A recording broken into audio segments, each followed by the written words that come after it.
दिया है, नहीं तो सब बालक उसके मुंह में चले जाते हैं, अंदर पेट में। और जब गला में कोई चीज अटक जाती है तो श्वास रुक जाता है, और श्वास रुकने से मतलब आदमी का मृत्यु हो जाता है। उसने ब्रह्मरंध्र फोड़ के अपने प्राण को छोड़ दिया है। सब बालक उसके मुख की गर्मी से मर गए थे, पर भगवान ने उनको निकाला, और निकाल कर महाराज बालकों को अपने कृपा दृष्टि से जिंदा कर दिया। बोले वृंदावन बिहारी लाल की। अपने कृपा दृष्टि से वो भगवान ने जिंदा कर दिया, क्योंकि भगवान के भक्त को काल भी मार देता है, तो काल से भी भगवान अपने भक्तों का प्राण छीन ले आते हैं। ऐसी भगवान में क्षमता है। ब्रह्मा जी को पता चला, उन्होंने वो देखने के लिए आए। देखे कि ग्वाल बालों के साथ भगवान बैठ के भोजन कर रहे हैं। कहे कि अरे ये भगवान कहाँ का भगवान, जिसको जूठा का मतलब ही नहीं पता है। ग्वाल बाल जूठ काट भी खिला रहे हैं, ये खा रहे हैं, महाराज का भगवान नहीं हो सकते।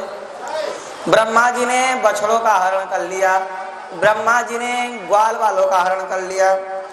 और जैसे ही हरण किया, भगवान सब ग्वाल बालों के रूप में, भगवान सब बछड़ों के रूप में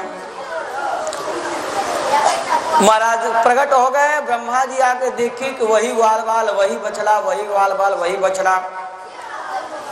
समझ गए कि ये भगवान है। माफी मांगा है, पर भगवान ने ब्रह्मा जी को भी माफी नहीं दिया है। आगे की और आगे की कथा करते हैं। स्तुति करने का, जिस स्तुति से भगवान नहीं प्रसन्न हुए वो स्तुति हम नहीं करते हैं। मेरा अपना भाव है कि क्या है, ठाकुर जी जब पीछे ही मुड़े रहे तो हम क्यों करें, आगे ही नहीं मुड़े, ब्रह्मा जी की तरफ मुँह नहीं किया। कहा ब्रह्मा हो गए अपने घर के, हम परमात्मा के सामने ब्रह्मा का कोई औकात नहीं है। यहाँ केवल भक्ति की औकात है। मानव एक भक्ति कर नाता। बोलो वृंदावन बिहारी लाल की। मिश्रा जी कहाँ चले गए जी? हम भक्ति का नाता मानते। इसके बाद धेनुकासुर उद्धार लीला है महाराज। एक धेनुकासुर जो कि ताल वन में रहता है, ताल वन में, वहां जो भी जाए उसको मार के खा जाता था। बड़े बड़े फल लगे थे उस वन में, किसी को खाने नहीं देता था महाराज। कहा कन्हैया ये असुर को तू ही खा सकता है, दुनिया को खा रहा है।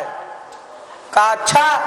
बलदेव जी को कहा आप जाइए और इस वन को आजाद कराइए, स्वतंत्र कराइए। महाराज बलदेव जी गए हैं। अपनी मोटी मोटी भुजाओं से बलदेव जी ने बड़े बड़े वृक्ष कबार कबार के फल को नीचे गिरा दिया। कोई वृक्ष हिला दिया, तरतर तरतर फल गिर रहा है, कोई कबार ही लिया। महाराज बलदेव जी ने जब देखा फल गिरने का आवाज हुआ तो वो असुर आया। कौन असुर? धेनुकासुर। नामों ने अरे बोल रहे तो याद करो कुछ। धेनुकासुर आया गधे के रूप में रंगाते हुए, बला प्रविश्य बाहुभ्याम तालान संपरिकंपयन फलानि पातयामास मत गंज योजसा। जैसे मतवाली हाथी किसी जंगल में घुस के बड़े बड़े वृक्षों को उखाड़ देती है, वैसे इन्होंने उखाड़ दिया। और जब सुना तो असुर धरती को कपाते। उस समय देखो, धरती को कपाने से मतलब ये मत सोचना कि पूरी धरती को कपाते हुए, ऐसा नहीं। आप देखो देखो यहीं बगल में नेपाल है, वहां पे भूकंप आता है तो क्या उत्तर प्रदेश में भूकंप से घर गिर जाते हैं? अरे भूकंप जहाँ धरती एक ही जगह जगह पे कांपती है, हर जगह भूकंप नहीं होता है। तो जहां वो असुर था वहां की धरती कांप रही है। ये मत सोचना कि पूरी धरती कांप रही है। जब रावण चलता था, चलत दशानन डोलती अवनी, मतलब चलता था का मतलब उसके आसपास की धरती डोलती थी, पूरी धरती नहीं डोलती थी। सुन लो, हाँ, उतना भयंकर रूप में आए तो पूरी धरती को भी डोला सकता है दशानन, तो इतना भारी राक्षस है। कहते हैं महाराज ध्यान से सुनियो, अब गधा आया, पीछे से लत्ती मारा, इसलिए गधों के पीछे नहीं रहा जाता है। क्यों? गधे लात मारते हैं, गधों के पीछे नहीं रहना चाहिए, लात मारते हैं। गधा ने लात मारा, वो उनके पीठ पे वो सह गए महाराज। दोबारा लात मारा, बलराम जी ने इस बार उसके चनों को पकड़ लिया, आसमान में कैच कर लिया और घुमा के फेंका। अरे इन महापुरुषों का भी 5 मिनट का वीडियो इधर से ही बना लीजिए, सबका बना लिए हैं, ताकि सबका जो है रिकॉर्डिंग नेट पे जा। आप लोगों का जा रहा है नेट पे रिकॉर्डिंग, इंस्टाग्राम पे, फेसबुक पे और यूट्यूब पे। यानी ये रिकॉर्डिंग जो करवा रहे हैं ये तीनों सोशल मीडिया साइट पे हम खुद अपने लैपटॉप से डालते हैं, अपने हाथ से ही। तो इसीलिए यानी हम लैपटॉप भी चलाने वाले, पढ़े लिखे होंगे तभी ना चलाएंगे जी, हर काम करना पड़ता है। ये मत सोचना कि ठाकुर जी के भक्त लैपटॉप से काम नहीं करते, करते हैं। भगवान के भक्तों पे भी सब कलाएं हम कथा के लिए करते, अलग अलग काम के लिए दुनिया करती है, हम भी करते, कथा के लिए करते हैं। हमारा सब काम अपने धर्म प्रचार के लिए होता है। तो बोलो वृंदावन बिहारी लाल की। श्री दामा नाम गोपालो राम केशयो सखा, श्री दामा सुबल तोष इत्यादि सखा थे महाराज। इन लोगों ने फल खाने में ये लोग मस्त थे। इधर बहुत सारे गधे निकल के चले आए, सब लोग चिल्लाए कन्हैया बहुत सारे गधे आ गए, का टेंशन न लो। सब कन्हैया और बलदेव जी ने उठा उठा कर सभी गधों का अंत कर दिया है और उस वन को सदा सदा के लिए मुक्त करा दिया है। बोले वृंदावन बिहारी लाल की। इसके बाद एक दुख जाता कि दूसरा दुख सामने। कालिया नाग चलाया वृंदावन में और उसने पूरे जमुना जी के जल को दूषित कर रखा था। बहुत सारी गौ माताएं मरी, भगवान ने गौ माताओं को जिंदा किया। ए बेटा सामने होके बात नहीं, बहुएं बहुत चालाक होती हैं, दादी मैया को थमा देती हैं, ले हम तो मोबाइल में रील देख रही हैं, आप हमारे बच्चे को सत्संग में लेके चले जाओ। छोटे को है ना, उनको रील देखने से फुर्सत नहीं है कि बच्चा संभाल ले। दादी हमारी सासू मैया गई हैं सत्संग में, तो कम से कम बच्चे देख ले, 2 घंटा देख ले। अरे जीवन भर तो खिलाई रही है बेचारी बूढ़ी, उसको सत्संग में भी तो छुटकारा दे दो। बोलो वृंदावन बिहारी लाल की। मतलब बहुओं का आतंक है। कालिया नाग महाराज जो है, भगवान देखे कि कालिया नाग ने बहुत दुष्टता कर रखा है। यमुना जी के जल खौलता था जहाँ कालिया नाग रहता था। भगवान उस दूषित जल को देखकर कमर में फेंटा कसे। फेंट जानते हैं, जैसे ये हमारा गमछा है, इसको हमने कमर में बांध लिया। अब बांध कर कदम के बीच में चढ़े और चढ़कर यमुना जी में कूद जाते हैं। एक भजन है, थोड़ा सा ही गाऊंगा बस। कृष्ण कूद गईले कालिदह में जाई के, गेदवा गिराई के ना। कृष्ण कूद गईले कालिदह में, गेदवा गिराई के ना। गेदवा गिराई के हो बसूरी बजाई के, गेदवा गिराई के हो। कृष्ण कूद गईल कालिदह में जाई के, गेदवा गिराई के ना। कृष्ण कूद गईल गेदवा गिराई के ना। गेदवा गिराई के बांसुरी बजाई के, गेदवा गिराई के हो। बोल वृंदावन बिहारी लाल की। का कूद गए महाराज, उसमें विचरण करने लगे। कालिया नाग इनको देखकर चिढ़ गया और इनको जो है अपने फांस में, नाग फांस कहते हैं, नाग बांधते हैं, नाग फांस में बांध लिया है और भगवान के मर्म स्थान पे उसने प्रहार किया। कहते हैं महाराज गाय बैल बछिया सब लोग रोने लगे। गावो वृषा वत्सर्य क्रंदमाना सुदुखिता। गौ बछिया ग्वाल वाल सब रोने लगे, हाय हाय हाय क्या हो गया। भगवान ने कहा कोई बात नहीं, चिंता न करो। भगवान धीरे धीरे धीरे धीरे अपने शरीर को बढ़ाए हैं और जैसे ही शरीर बढ़ा और शरीर बढ़ेगा तो छोड़ेगा ही छोड़ेगा, नहीं तो टूट जाएगा, नहीं छोड़ेगा तो टूट जाएगा। इसलिए उसने छोड़ दिया और फिर खूब मोटा शरीर कर लिया भगवान ने। अब फिर उसको भयंकर मार लगाई महाराज। उसको मारते मारते उसके मस्तक पे भगवान चढ़ गए। 101 मस्तक था उसका, बड़ा भारी भारी छत्ते के जैसा। उस पे भगवान नाचने लगे कालिया नाग के मुख पे।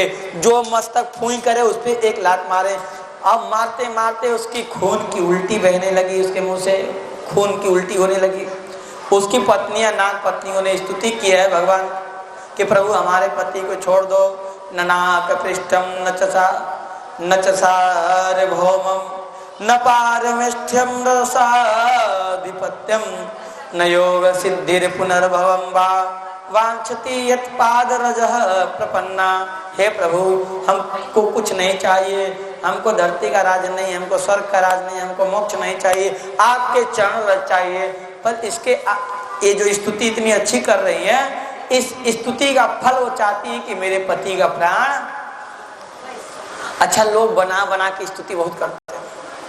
प्रभु त्वमेव माता च पिता त्वमेव त्वमेव बंधु च सखा त्वमेव। कहते प्रभु आप ही मैया हो। अब फिर घरे जाके कोई कहे भगवान को देखे, नहीं नहीं हम भगवान।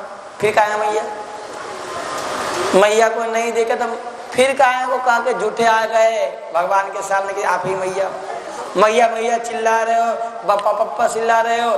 दुख आए तो अपनी माँ को याद कर रहे हो, भगवान को याद नहीं कर रहे हो, झूठे कह रहे हो ना त्वमेव माता। अच्छा एक संत कहे कि मंदिर में लोग जाते हैं, आजकल के लोगों की भक्ति, अब बढ़िया चप्पल पहन के गए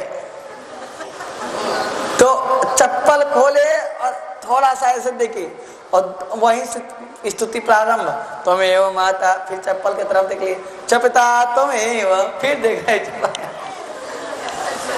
और महाराज ये तो हद हो गई। भगवान के सामने गए त्वमेव बंधु, फिर उधर कोई ले तो नहीं गया, चसखा त्वमेव। भगवान पे ध्यान नहीं टिक रहा है, बार बार नया चप्पल कोई न चुरा ले।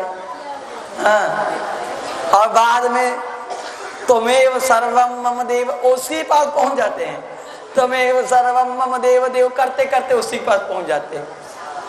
तो भैया इसीलिए मंदिर में चप्पल पहन के जाने का विधान नहीं है कि आपका मन मंदिर में भगवान में लगा रहे, न उस महंगे चप्पल में न लग जाए। समझ आया ना। हम सुन लो, आपको बता दें, हम बरसाने गए, इस बार बरसाने गए। अब हम लोगों को क्या है, चप्पल पप्पा में मोह होता ना होगा। अब गए और वहां तो चप्पल डेली गायब होते हैं, हमारे भी गायब हो गए। तो हम बिना चप्पल का ही पूरे रास्ता गाड़ी चला के आए। पैसा था पर हमको दुकान पे जाने का मन नहीं करता है और मैंने निश्चय कर रखा है मैं अपने पैसे से कुछ नहीं खरीदूंगा, अपने मतलब खुद जाके। 100-200 का तो खड़ा होने में लाज लगता है दुकान के पास, अपनी बात बताए। तो समस्तीपुर तक हम चले आए और देखा एक भक्त की महाराज जी चप्पल नहीं है क्या, कहा राधा रानी के यहाँ चला गया, कहा हम खरीद के देते हैं, गया खरीद के लाया थे। बस यही तो चाहते थे, हम नहीं जा सकते दुकान पे, हमारा भी निश्चय है भगवान को इच्छा हो वही ले गए वही दे जाएं, ठीक है, हम नहीं। और हम दान का ही वस्तु इस्तेमाल करते हैं, चाहे वो स्वेटर हो, चाहे कपड़ा हो, चाहे कुछ भी हो। हाँ गाड़ी अपने पैसे से खरीदने गए थे, कैमरा अपने पैसे से खरीदे हैं, ये सब चीज कोई देता नहीं है, महंगा चीज है ना, अरे सस्ता तो कोई दे देगा, ये सब अपने से खरीदे हैं, लैपटॉप हैन तेन सब, पर अपने लिए खुद के लिए नहीं खरीदे हैं। कहते हैं महाराज कालिया नाग ने कहा प्रभु देखो मैं दुष्ट हूँ, वयम खला सहोत्पत्त्या तामसा दीर्घमन्नम स्वभाव दुस्त्याज्यो ना लोकानाम यद सद्ग्रह। मैं दुष्ट हूँ पर मैं क्या करूं, मैं अपने स्वभाव को त्याग, यानी दुष्ट व्यक्ति अपना स्वभाव छोड़ नहीं सकता। लोकानाम यद सद्ग्रह स्वभाव दुस्त्याज्यो नाथ, संत अपना स्वभाव नहीं त्याग सकता तो दुष्ट भी अपना स्वभाव नहीं छोड़ सकता। और कहा कि मैं दुष्ट हूं, इसमें भी आप ही कारण है। अगर मैं सांप नहीं बनता तो मैं किसी को डरता नहीं। भवान ही कारणम तत्र तत्र सर्वज्ञो जगदीश्वर अनुग्रहम निग्रहम वा मन से तद विदेहिन। कह रहे हैं कि हम अगर दुष्ट भी हैं आपके ही कारण से, आपका इच्छा हो तो मार लो, आपका इच्छा हो तो छोड़ दो। तो भगवान ने कहा कोई बात नहीं, चला जा, इधर दोबारा नहीं कर मुंह करके देखना, अगर देखेगा पत्थर का बन जाएगा। और आज के बाद से तुम्हें गरुड़ जी का कोई डर नहीं रहेगा, क्योंकि गरुड़ जी के डर से ही वो वृंदावन में चला गया था। क्योंकि गरुड़ जी एक बार वृंदावन में गए, एक महात्मा जहाँ तपस्या कर रहे थे सौभरी ऋषि, वहीं की बहुत बड़ी मछली खा गए। ये तो कोई बड़ी बात नहीं। और ऋषि को गुस्सा आ गया, तुमने हमारे आश्रम की मछली खा गए, जाओ तुम्हारा, अगर तुम वृंदावन में किसी को